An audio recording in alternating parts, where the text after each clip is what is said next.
remarqué que pour ce qui concerne les infractions contre les personnes, elles ont été scindées en 3 groupes.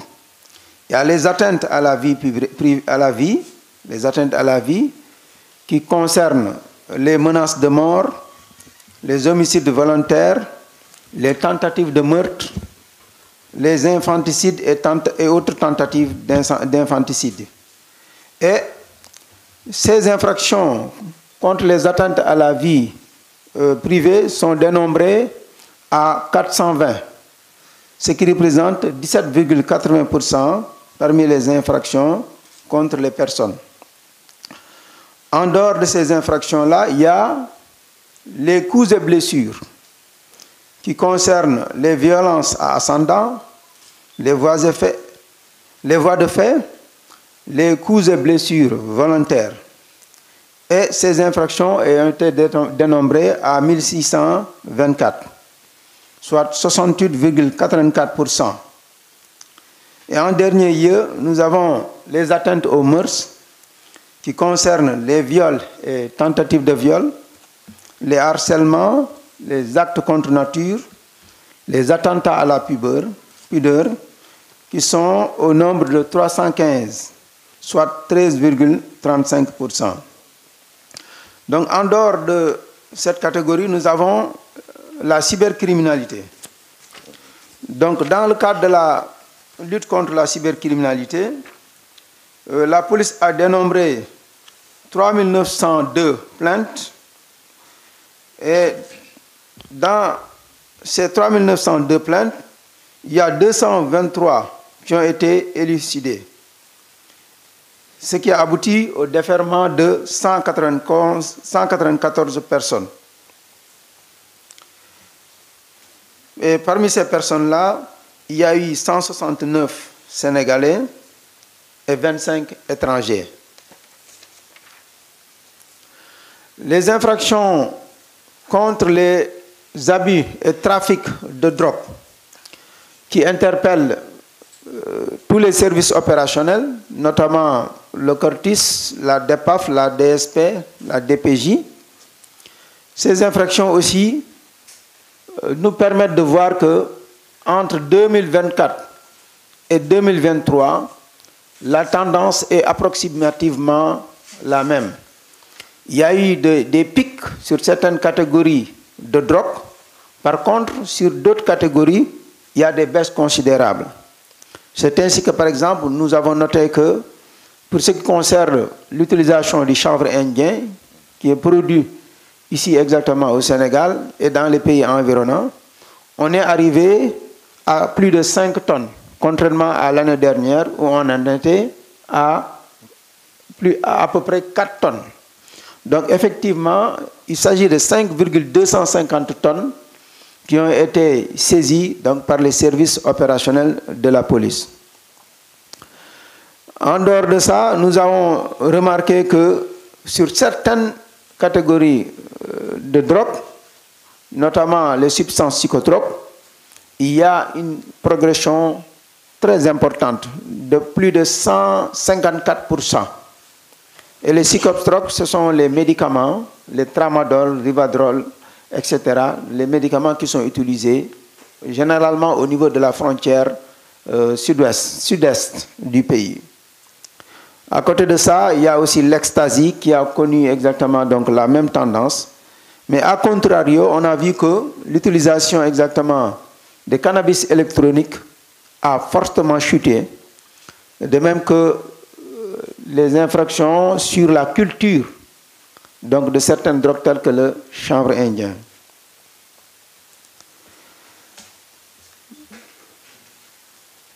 Pour ce qui concerne les infractions liées à la migration, nous avons aussi 2 catégories. C'est la première catégorie qui concerne le trafic de migrants en tant que tel.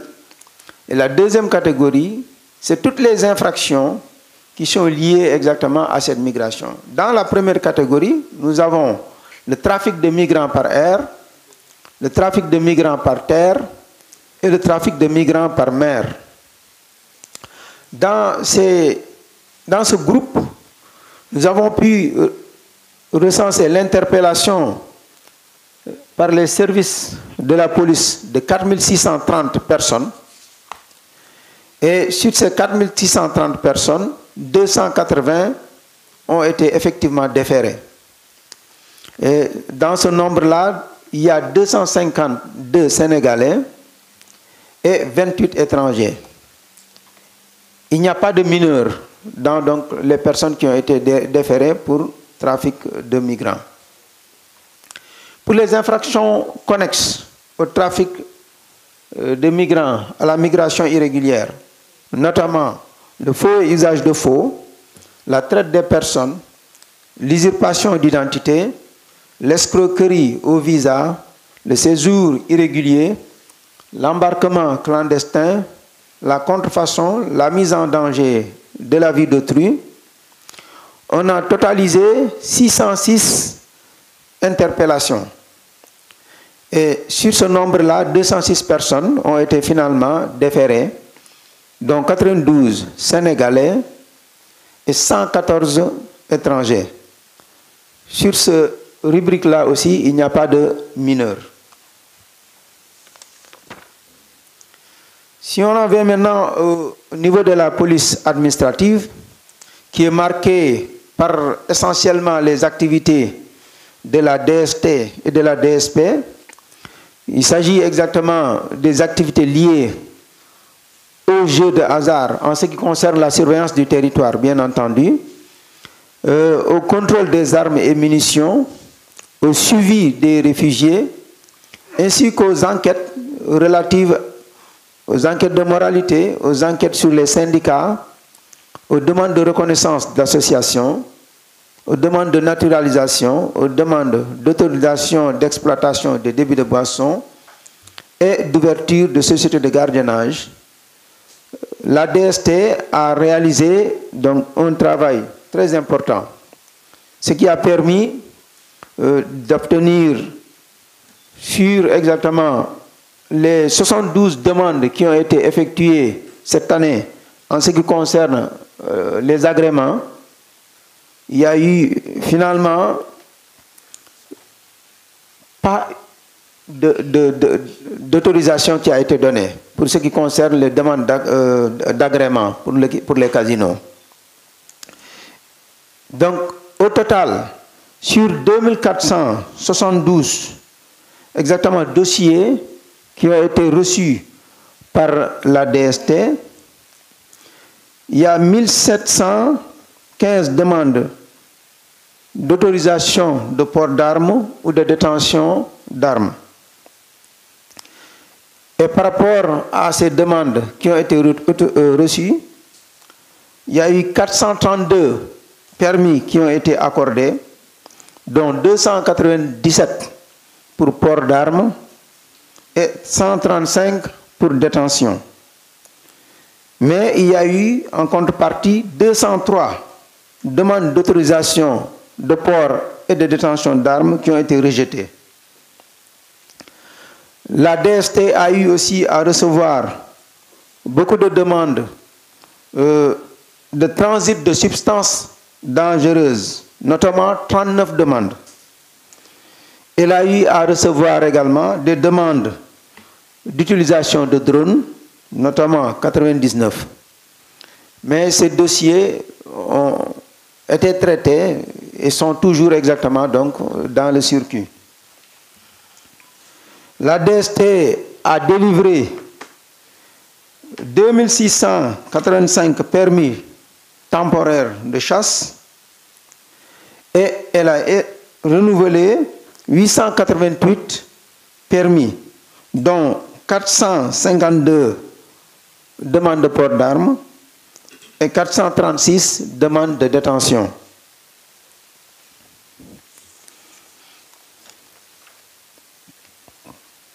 Pour ce qui concerne le contrôle des réfugiés, on est toujours dans la police administrative.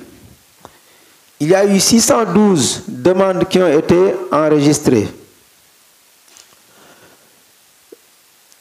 En ce qui concerne les avis, on a recensé plus de 150 avis favorables sur ces demandes-là.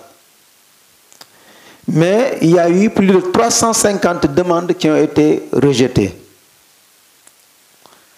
C'est pour les demandes de statut de réfugiés.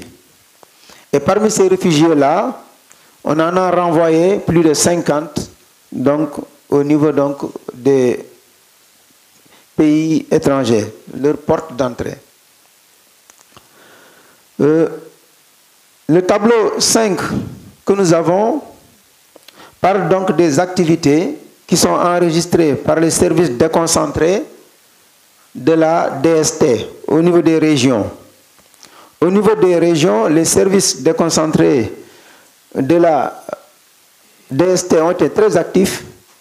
Ils ont traité des enquêtes de moralité, des enquêtes de syndicats, des demandes de reconnaissance d'associations, des demandes d'établissement et de renouvellement de cartes d'identité d'étrangers, des demandes d'autorisation et de renouvellement d'autorisation de port ou de détention d'armes, des demandes de naturalisation, des demandes d'autorisation d'exploitation des débits de boissons, des demandes d'autorisation d'ouverture de sociétés de gardiennage, ce qui fait au total 9 832.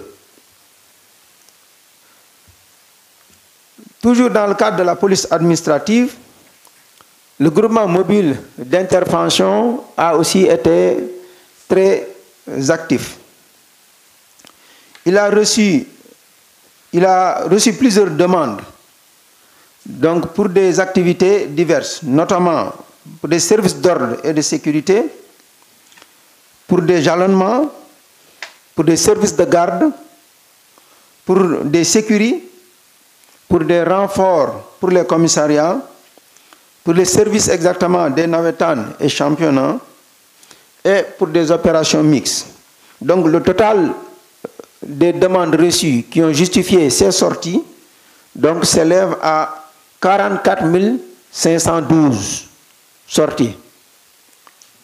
Et les effectifs qui ont été déployés pour l'ensemble de ces sorties s'élèvent à 956 514, si on fait le total donc, des effectifs qui ont été engagés.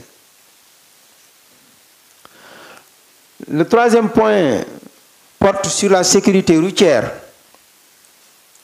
Pour ce qui concerne la sécurité routière, nous avons un tableau sur les accidents donc, de circulation par région. Dans ce tableau, nous avons une rubrique qui combine tous les accidents qui ont été effectués, aussi bien par les véhicules à 2 roues que les véhicules à 4 roues, y compris les véhicules hippomobiles. Si nous voyons exactement ce tableau, nous remarquons que Dakar est au sommet en ce qui concerne les accidents sur la voie publique.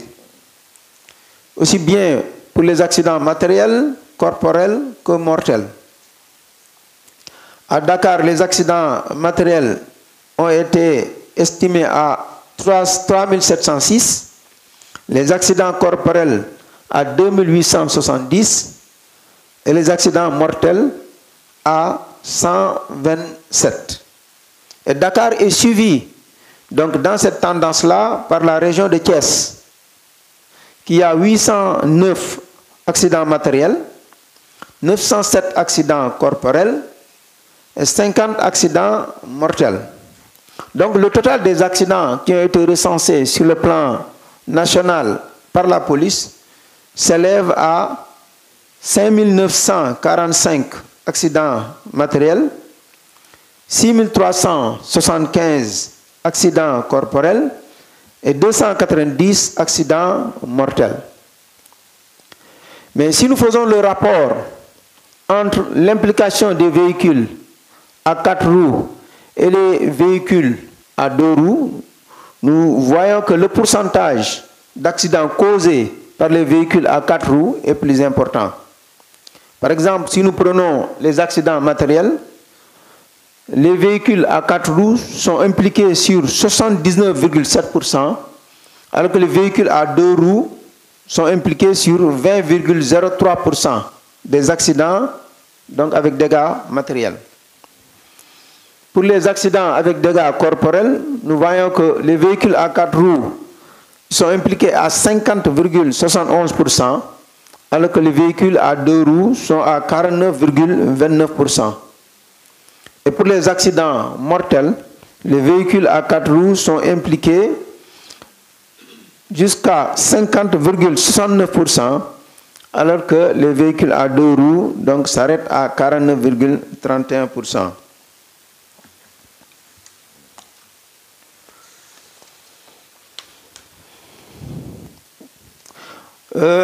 Dans le cadre de la réglementation, de la circulation, du contrôle exactement sur ces véhicules-là, plusieurs opérations ont été faites, particulièrement sur les véhicules à 2 roues, parce que c'est un vecteur de délinquance lié exactement au fait que c'est des moyens qui sont utilisés sans pour autant que leur usager ne soit en phase. Jusqu'à récemment, avec la réglementation qui est prévue, ce qui facilite la commission de certaines infractions.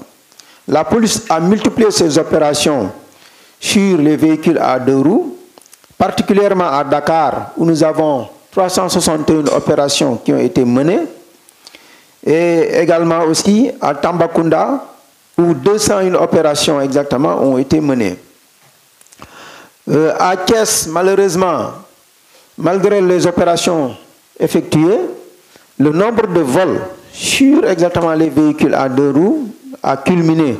Nous avons 316 vols qui ont été recensés à Thiès, suivi de la région de Diourbel, avec 229 vols commis là-bas.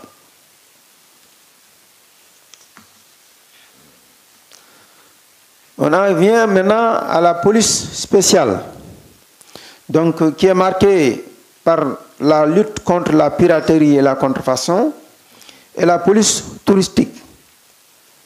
Pour ce qui concerne la lutte contre la piraterie et la contrefaçon, l'accent a été mis sur les infractions commises sur certains biens, tels que par exemple les livres et manuels scolaires, les matériels utilisés pour commettre même des actes de piraterie, les cartouches et marques de canons en matière d'impression, les machines ticketing, les médicaments contrefaits et l'assistance SODAV.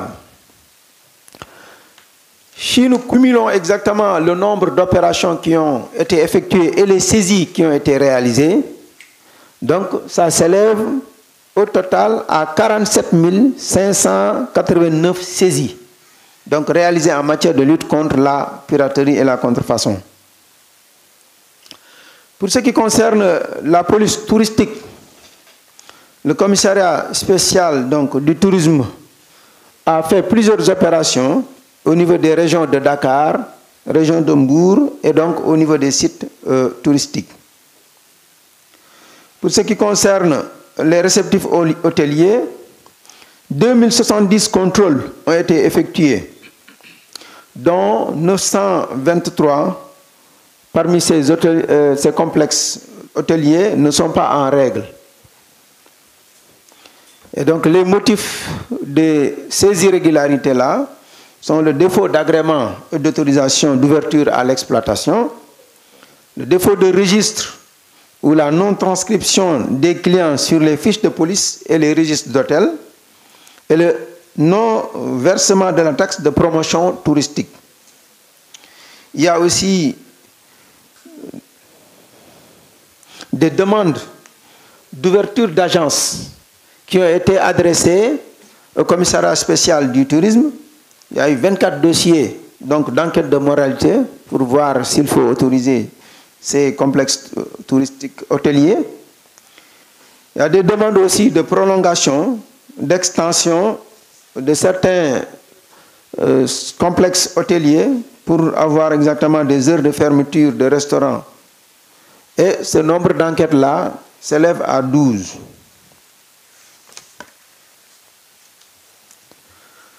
Toujours dans le cadre de la police administrative, la lutte contre la mendicité et la protection des enfants a été un sacerdoce pour les services de la police.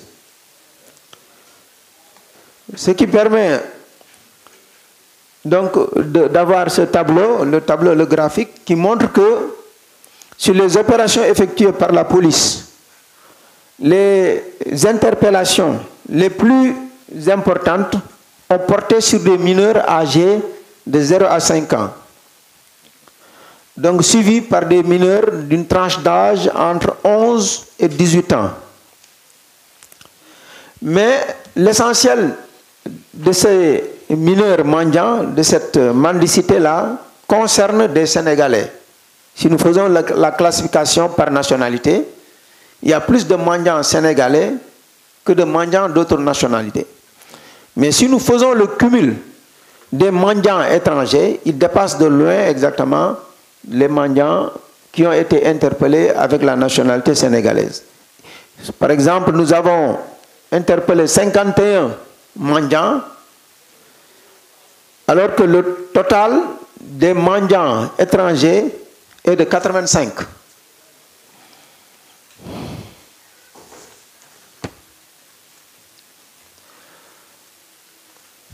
Le point suivant concerne la gestion du flux migratoire. Nous remarquons que pour cette question, en 2024, le flux migratoire a augmenté, a progressé comparé à 2023. Et cette progression, parmi les entrées, est de l'ordre de 9,49%. Pour ce qui concerne les sorties aussi, il y a eu une augmentation donc, de personnes qui sont sorties du territoire sénégalais en 2024. Et cette progression par rapport à 2023 est de 21,40%. Nous avons donc concrètement en 2024 pour les entrées 3 276 749 entrées au Sénégal contre 2 992 831 entrées en 2023. Et pour les sorties, nous avons eu 3 481 492 sorties contre 2 867 798 sorties. Toujours dans le registre de la gestion du flux migratoire,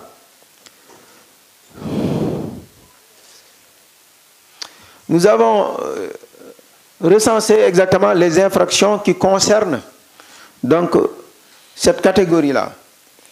Ces infractions-là, ce sont les infractions qui ont entraîné donc des refoulements et des expulsions.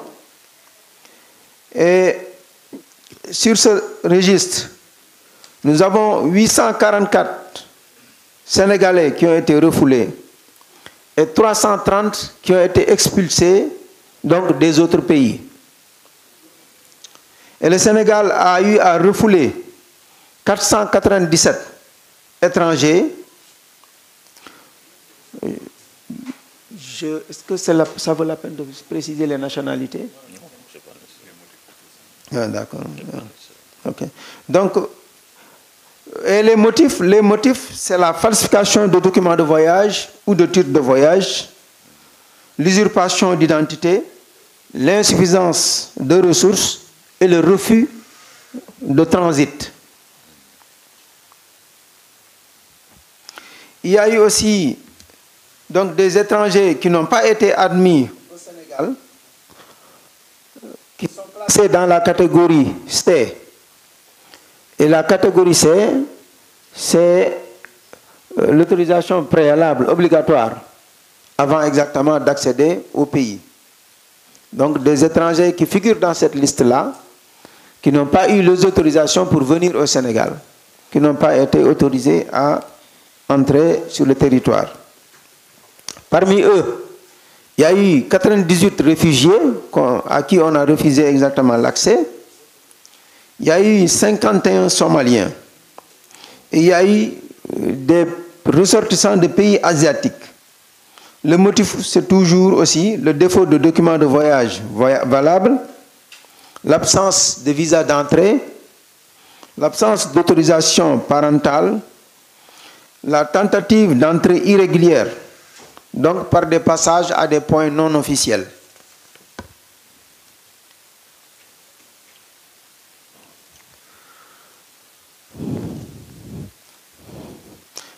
Il y a le rapatriement des migrants aussi. C'est-à-dire que les Sénégalais qui sont basés à l'étranger, que l'État du Sénégal a été obligé de prendre en charge, donc pour les amener au pays. Certains étrangers sont venus du Maroc, ils sont au nombre de 571. Ils voulaient partir en Europe, mais leur voyage n'a pas abouti. De la Mauritanie, nous avons eu 3655 Sénégalais. De la Gambie, nous avons eu 717. Et nous avons eu 383 donc, qui nous sont revenus de la Guinée. Parmi ces Sénégalais, il y en a qui ont décidé volontairement de retourner exactement donc, à leur pays et ils ont sollicité l'appui de leur État. Et dans ce lot-là, il y a eu 2509 ressortissants sénégalais qui sont retournés à partir du Niger vers leur pays, au Sénégal. Il y en a eu donc qui ont quitté le Maroc pour revenir au Sénégal et d'autres, la Libye et l'Algérie. Toujours dans le cadre de la gestion donc, du flux migratoire, nous sommes dans la prise en charge exactement donc, des visas. Donc, il y a le voyage par voie maritime, le voyage par voie terrestre et le voyage par voie aérienne. Pour ce qui concerne le voyage par voie aérienne, le Sénégal a eu à gérer, à accorder donc, le visa à 34 341, donc visa de la catégorie B. Donc des gens qui sont venus au Sénégal par avion, une fois à l'arrivée, on leur a accordé le visa.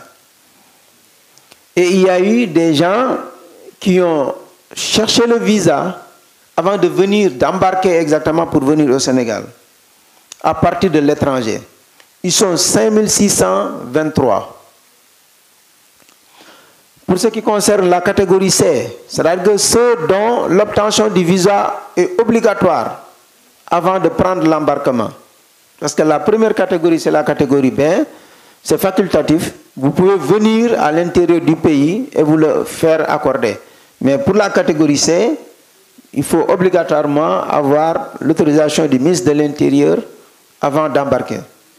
Donc sur cette catégorie-là, il y a eu 704 donc, qui sont arrivés à l'AIBD et il y a eu 5760 donc, à partir de l'étranger. Pour ce qui concerne les frontières terrestres, nous avons 907 visas catégorie B qui ont été recensés et 392 visas catégorie C. Pour l'accès par les frontières maritimes, il y a eu 24 470 visas de la catégorie B et 4 392 visas de la catégorie C.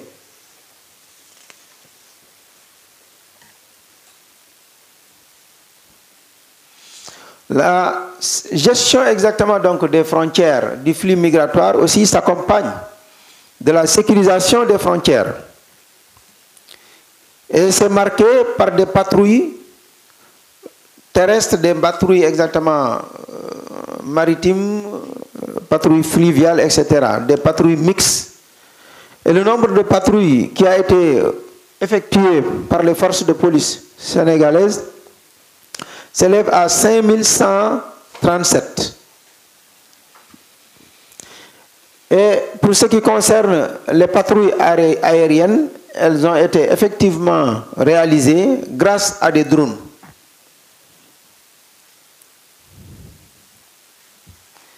Il y a eu, toujours dans le cadre de la gestion du flux, les demandes d'assistance et d'avis de recherche. Et ces demandes-là ont été traitées en impliquant plusieurs services, notamment la division des investigations criminelles, qui a eu en traité 42, la sûreté urbaine en a traité 86, la CENTIF 111, la DNLT 14 et le BCN 4. Donc il y a eu aussi donc, les ambassades qui en ont traité.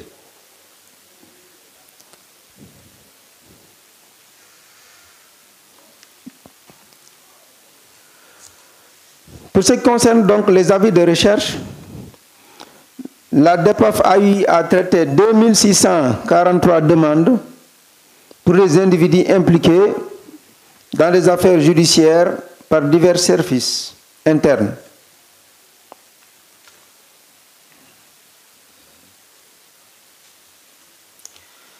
Le point suivant est relatif à la production de documents administratifs. D'abord, pour ce qui concerne les passeports, plusieurs passeports ont été produits et la région de Dakar occupe aussi toujours le haut du pavé et produit exactement 52,6% des passeports, soit 244 072 passeports en 2024. Et dans ce lot, on voit que la région qui produit le moins de passeports, c'est la région de Ziguinchor, qui n'occupe que 2,3%, avec 10 823 passeports cette année. Pour ce qui concerne les pays, les centres de production basés à l'étranger, c'est donc à Paris que le plus de passeports est produit. Au centre de Paris, il y a eu 29 987 passeports qui ont été produits. Donc suivi du centre de production basé à Madrid avec 25 021 passeports, du centre qui est basé à Milan avec 18 631 et en dernier lieu, le centre qui est basé à Casablanca, qui occupe donc la 4e position donc parmi les centres de production basés à l'étranger avec 11 550. Mais ce qu'il faut retenir, c'est que à l'étranger, on a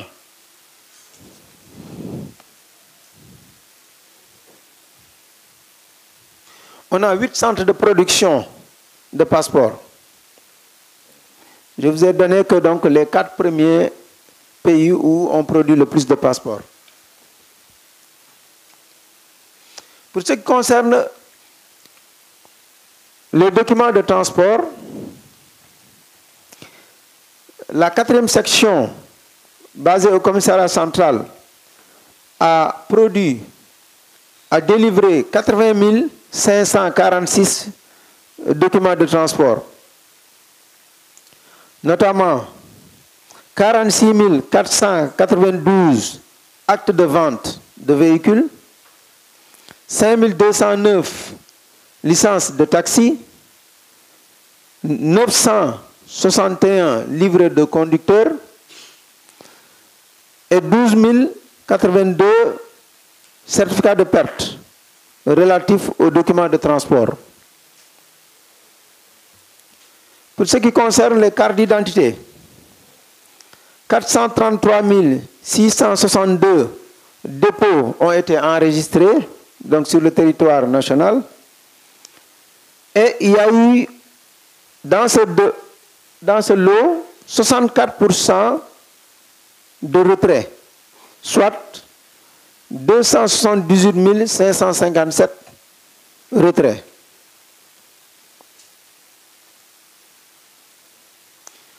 La police sénégalaise a participé à la gestion des grands événements, particulièrement les événements religieux qui ont eu lieu exactement à travers tout le territoire national, que ce soit pour les différentes confréries musulmanes ou bien chrétiennes.